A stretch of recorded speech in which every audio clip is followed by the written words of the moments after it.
Wire manipulation takes many forms in jewelry making. Hi, I'm Sandra Lupo. Let me show you basic shapes and how they are formed. I'll be working and showing you components that are featured in this neck piece. There'll be a spiral clasp, a bead cage, and a pendant hanger.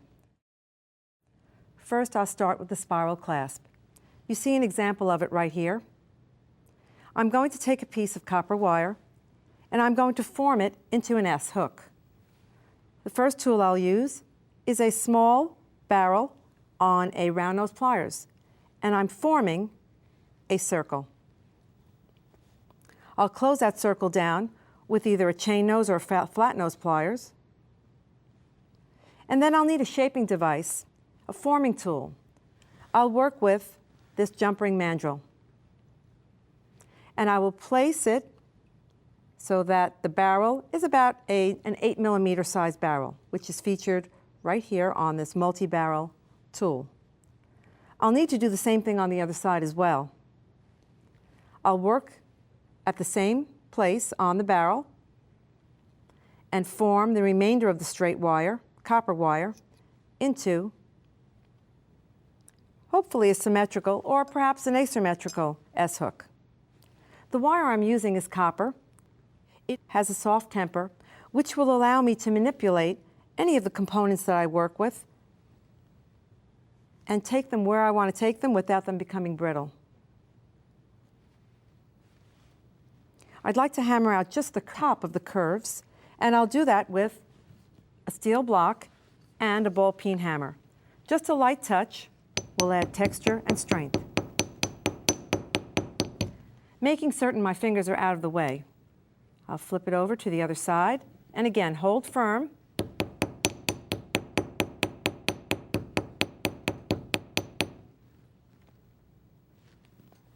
There you have it.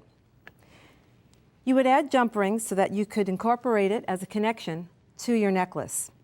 For information and a how-to on how to form jump rings, there is a online how-to that is called Jump Ring Mandrels. The second thing I'd like to show you is the pendant hanger, which connects the pendant to the necklace strand. I have already formed this 16-gauge soft sterling silver wire. I formed it on the handle of the hammer as a forming tool. If you have a large dowel, you can work with it as well, but the hammer is very convenient. What I plan to do is to take again my round nose pliers and begin to make a spiral. To learn more about how to make spirals, please go to the website. There is a how-to on that very subject. Spirals are very elemental to wire working, and it's a skill and a technique that's invaluable. Once again, I will do a little hammering. A little more hammering this time. Hold the piece firmly and come down straight, making little dings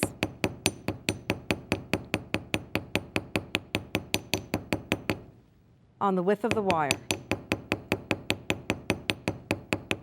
You can hammer as much or as little as you like. There would be my pendant hanger. The last piece I'd like to show you is the bead cage. You can see it here in the neck piece. It's a bit of wire encircling the round stone.